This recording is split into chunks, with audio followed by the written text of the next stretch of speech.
ये शिव का स्वरूप हमारे हृदय में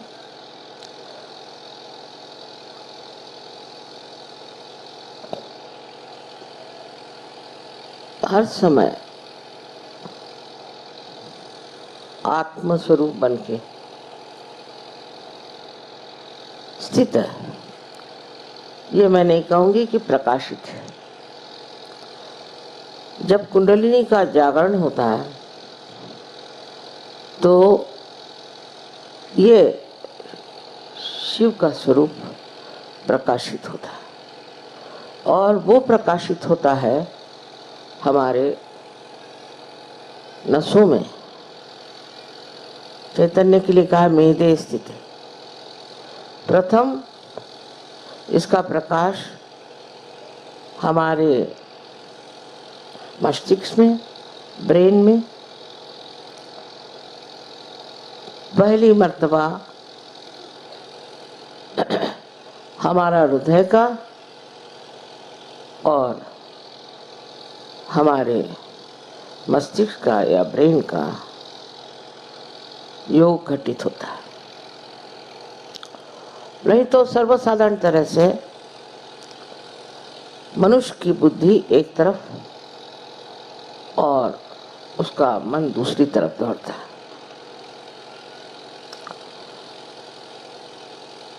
इस योग घटित हो जाने से जो प्रकाश हमारे अंदर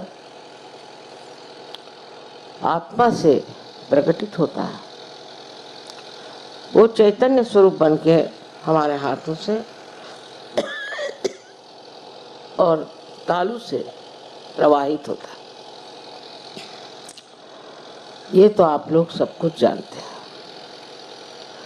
पर आगे की बात समझने की यह है कि जब ये प्रकाश हमारे अंदर आता है तो धीरे धीरे हम देखते हैं हमारी जिंदगी बदलने लगती। हमारे अंदर का क्रोध और अनेक जो हमारे षड्रूपी हैं वो खत्म होने लग जाएगा। धीरे धीरे सब चीजें गिरती जाती हैं और मन में श्रद्धा प्रस्थापित होती है। श्रद्धा में जाग बुद्धि जागृत होती है। किसी भी चीज का महत्व नहीं रह जाता। अब शंकर जी की जो हमने एक आकृति देखी है, एक अवधूत पहुंचे हुए एक बहुत कोई अवलिया हो उस तरह के होते। उनको किसी चीज की सुध बुध नहीं, बाल बिखरे हुए हैं, जटाजूट बने हुए हैं, कुछ नहीं तो बदन में कौन से कपड़े पहने क्या करें इसका कोई विचार नहीं। ये सब काम उन्होंने नारायण को, विष्णु को दे दिया। वे स्वयं मुक्त व्याघ्र का चर्म पहन करके घूमते हैं और इनकी सवारी भी नंदी की है जो किसी तरह से पकड़ में नहीं आ सकता। कोई घोड़े जैसा नहीं जिसमें लगाम हुआ कुछ है। जहाँ नंदी महाराज जाए वहाँ शिव जी चले जाना। उनको किसी चीज में कभी भी ये ख्याल नहीं आता कि लोग क्या कहेंगे, दूसरों का क्या विचार होगा। हम अगर ऐसे कपड़े पहन के और नंदी पे बैठ करके इधर उधर भटके तो लोग हमें क्या कहा, क्योंकि वो अपने ही अंदर समाये हुए हैं, अपने ही खुशियों में बैठे हुए हैं। उनको कोई भी संसार से ये मतलब नहीं है कि दुनिया हमें क्या कहेगी, लोक लाज क्या होती है। ये तो इनके विवाह में भी आपने वर्णन सुना होगा कि जब ये विवाह करने आए तो श्री विष्णु ने जब देखा तो उन्होंने सोचा ये क्या दूल्हा मेरे बहन के लिए आया है बेकार का, कैसी मेरी बहन शादी करे। लेकिन पार्वती जी जानती थी कि उनके योग्य यही पति है जो एक मस्त मौला आदमी, किसी चीज की उनको कदर नहीं। सब चीजों से जब आदमी ऊपर उठ जाता है तो उसके लिए सब चीज एक किंचित पदार्थ हो जाते, उसका ध्यान इस ओर नहीं जाता। ये शिव जी का जो अवतार हम लोग देखते हैं बहुत हमें प्यारा लगता है, मोहक लगता है, और सब लोग सोचते हैं कि शिव जी का सारा ही काम कुछ तो भी विशेष। लेकिन जब सहयोगियों में शिव जी का प्रकाश आता है तो उनका भी जीवन बदलने लग जाता है। मैंने देखा है कि इससे पहले कि सहयोग में आए, औरतें भी आदमी भी बहुत सज धजना पसंद करते थे। सारा ध्यान इसी में रहता था कि आज क्या पहने, कल क्या पहने। और आजकल तो इसका प्रादुर्भाव बहुत हो गया है, क्योंकि सब जगह बहुत सारे ब्यूटी क्लिनिक निकल आई हैं, ये है वो है, तो औरतें इसमें बहुत फंसी। पर जब अंदर से निखार आपके सौंदर्य का इस प्रकाश से आता है तब इन सब चीज़ों का कोई महत्व नहीं है। उसी तरह आराम भी एक तरह से आत्मा का ही आराम मनुष्य खोजता है। अपने आराम से दूर रहता है। इसमें जो परदेसी लोग हैं इनको देखिए, ये बड़े बड़े घरों में रहते हैं, इनके पास मोटरें हैं, सब कुछ रईस हैं, पर यहाँ आते हैं तो हर जगह समाये रहते हैं। लेकिन हिंदुस्तानियों का ये हाल नहीं। हिंदुस्तानी अब भी जहाँ जाते हैं उनको बाथरूम चाहिए अटैच्ड, पता नहीं और दुनिया भर की चीज़ें। अभी तक इससे उठ नहीं पाया। स्वभावतः मुझे आश्चर्य होता है कि अपने गरीब देश में भी लोगों में अभी काफ़ी कामना है बच्चे। बड़ी आश्चर्य की बात है। अभी लोगों ने कहा कि माँ एक आश्रम के लिए बड़ी सी जगह ले लो। हमारे हिंदुस्तानी कभी आश्रम में रहते नहीं। अभी ये आश्रम हम लोगों ने लिए जब बनाया, कि मेहनत से खर्चा करके, इसमें रहने के लिए कोई तैयार नहीं। हमने कहा बाबा हम तुमको तनख्वाह देते हैं, तुम रहो, नहीं तैयार। मेरा जो जन्म स्थान है छिंदवाड़े में, उस घर के लिए इतना रुपया पैसा खर्चा किया, और मैंने कहा जो रिटायर्ड हो गए वहाँ रहें, बड़ी अच्छी आबो हवा है, हिल स्टेशन है, कोई तैयार नहीं। सब अपनी आराम के सोचते हैं। इन लोगों में बात नहीं है, ये लोग आश्रमों में बहुत सुख से। मेरा घर, मेरी जगह, मेरी बीबी, खाना बनना चाहिए इस तरह से, यही खाना खाएंगे। हम लोग इतने स्वाद में उलझे हुए हैं, इन लोगों में ये स्थिति नहीं। हिंदुस्तानी खाना भी शौक से खाते हैं, लेकिन मुझे मालूम है जब हिंदुस्तानी आते हैं कबेला तो अपनी रोटियां पराठे वराठे बांध के लाते हैं, अचार वचार लेके आते हैं, क्योंकि उनके जीभ से नहीं उतरेगा। अभी तो जीभ में ही सब फंसा हुआ है।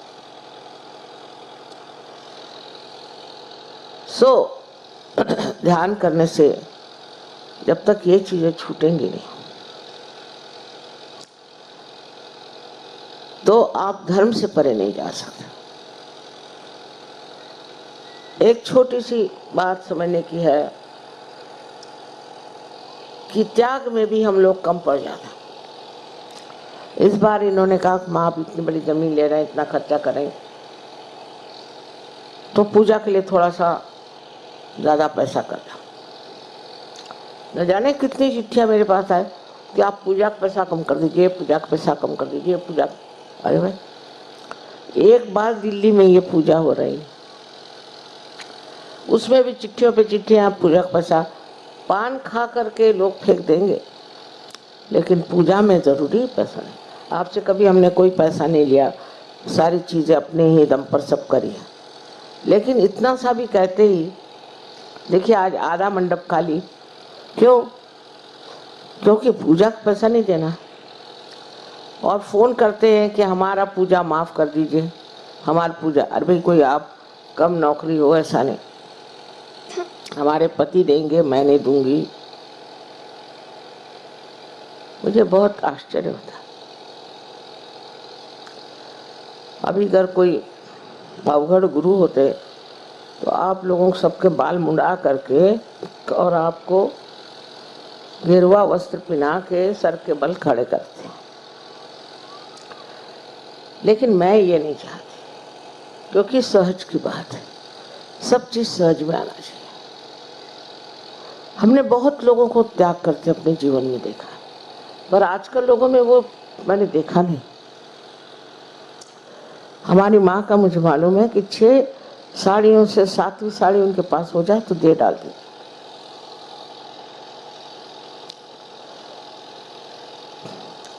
और वहाँ भी लोग आते हैं कबीला में, तो आश्चर्य होता है कि उनको अलग से कमरा चाहिए, अलग से घर चाहिए, अलग रहेंगे, सबके साथ मिलके नहीं रह सकते। जो सबके साथ मिलके रह नहीं सकता वो सहयोगी नहीं।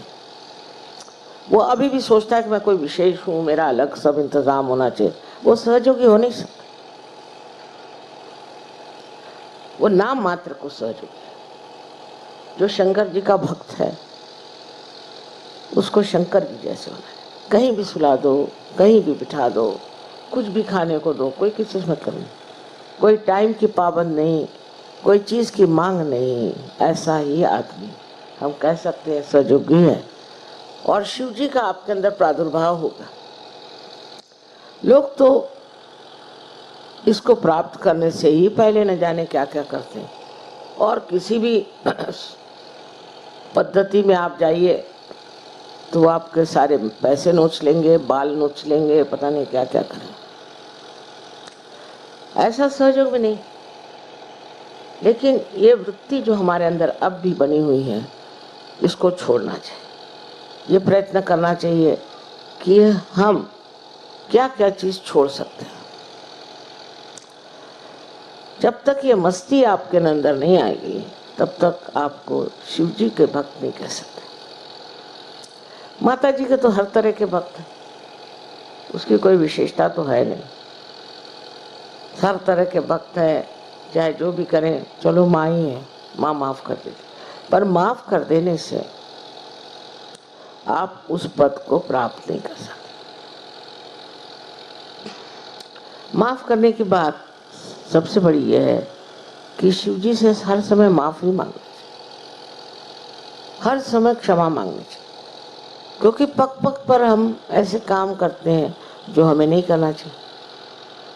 उनसे क्षमा मांगनी चाहिए कि हे शंभो, हमें क्षमा कर दो, हम ये गलती करते हैं, हम वो गलती करते हैं, हमारे अंदर ये ज़रूरतें हैं, हमारे अंदर वो ज़रूरतें हैं, हमको ये चाहिए, हमको वो चाहिए। जब तक चाहिए अपने अंदर है तब तक आप परमात्मा से क्षमा मांगें। और ये मेरा घर, मेरी बीवी, इस तरह की एक अधिकार की भावना जो हमारे अंदर है, इसको जब हम नहीं तोड़ सकते तो हम शिव जी के भक्त हैं। इस मामले में आश्चर्य की बात है कि प्रदेश के लोगों ने तो इतना पा लिया, जिन्होंने कभी सुना भी नहीं था शिव जी का नाम, और हम लोग अब भी उसी में चिपके हुए हैं और उसी को इतना मानते हैं। शिव होने का मतलब यह है कि सर्वथा दुनिया भर की जो हमारे अंदर लोलुपता है, जो हमारे अंदर नफरत है, जो हमारे अंदर दुष्टता है, उसको छोड़ें। पर मनुष्य सहयोग पे आने पर भी अपने को देख नहीं पाता। मैंने सुना एक सास है अपने बहू को सता रही, और मैंने कहा तुमको क्यों सता रही? कहा मैंने कभी सताया ही नहीं। अच्छा, सिनेमा में जाएंगे, देखेंगे कोई सास बहू को सता रही तो रोएंगे वही, और घर में आके बहू को सताएंगे या बहू सास को सताए, लेकिन कहेंगे मैंने कभी किसी को सताया ही नहीं। इस तरह के एक झूठ को अपने आवरण में रख के सहयोग में आप उठ नहीं सकते, क्योंकि यह आपकी जिंदगी बदल देगा। इससे तो आपका सोना हो गया,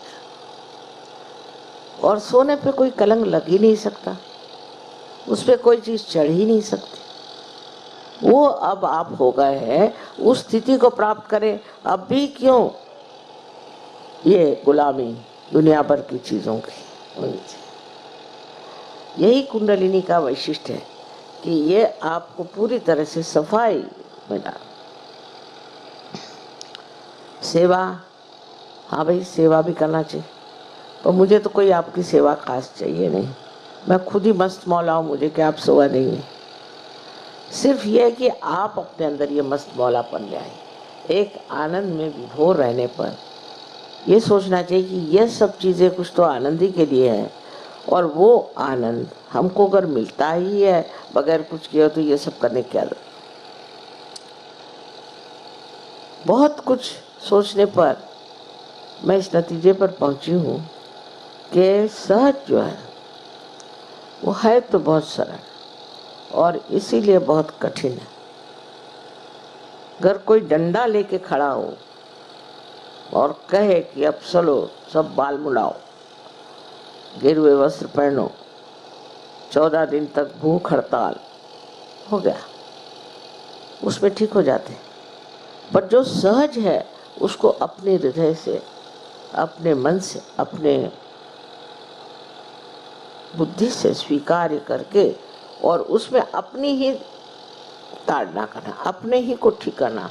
मैं ऐसे क्यों करता, ऐसा मुझे करना चाहिए क्या, इसमें बहुत कुछ छूट जाएगा। और इससे एक तरह से आप अपने को पाइएगा कि आप समर्थ हैं, आपको कोई चीज़ की गरज नहीं, आपको कोई चीज़ की इच्छा नहीं, आप बैठे हैं आराम से। और आश्चर्य की बात है कि जब चैतन्य ये जानता है कि आपको कोई चीज़ की गरज है तो आपके सामने थाली परोस कर लाए। हो सकता है प्रलोभन के लिए, हो सकता है, फिर देखेगा आपको क्या है। कोई आपकी ज़रूरत ऐसी है ही नहीं जो पूरी नहीं कर सकता, पर इसमें थोड़े से लगन होनी चाहिए। आज शिव जी का हम लोगों ने इतना आवाहन किया हुआ, और उनको तो ऐसे लोग अच्छे लगते हैं। उनमें हमें यही फर्क है कि हमें सब तरह के लोग अच्छे लगते हैं, उनको नहीं। उनको ऐसे ही लोग अच्छे लगते हैं जिन्होंने ये सब व्याप छोड़ दिया। ये सब उपाधियां हमारे अंदर, एक एक चीज में कि भाई कपड़े ऐसे पहने, नहीं पहने तो क्या हो जाएगा। लेकिन हमारे यहाँ सन्यास बाह्य का नहीं माना जाता, अंदर से आप संन्यास्त हो जाए, और संन्यास्त होने पर कोई भी चीज की कामना ही नहीं रह जाती, जहाँ है वहीं मस्त।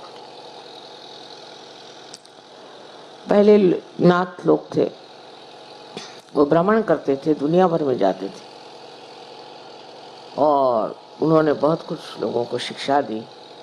मैं तो आश्चर्य हुई कि ये लोग कहाँ कहाँ पहुँचे थे। कोलंबिया मैं गई थी तो वहाँ पता हुआ कि बोलीविया में ये लोग आए थे। अब कोलंबिया में अगर आप जाएं तो हवाई जहाज़ में ये चक्कर आने लगते, इतना ऊंचा है। और उस वक़्त तो सब पैदल ही लोग जाते होंगे, तो ये गए कैसे होंगे ये समझ में नहीं आता। रशिया में, रशिया के और भी देशों में इनका भ्रमण हुआ।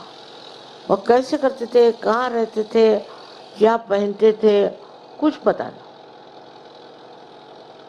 क्योंकि वो दशा आ जाती है फिर कि आप एक चमत्कार पूर्ण इंसान हो जाते हैं। जैसे हम जानते हैं शिरडी के साईनाथ, वो कहीं भी उद्भव होता है उनका, कहीं भी आते हैं, कहीं भी किसकी मदद कर देते हैं।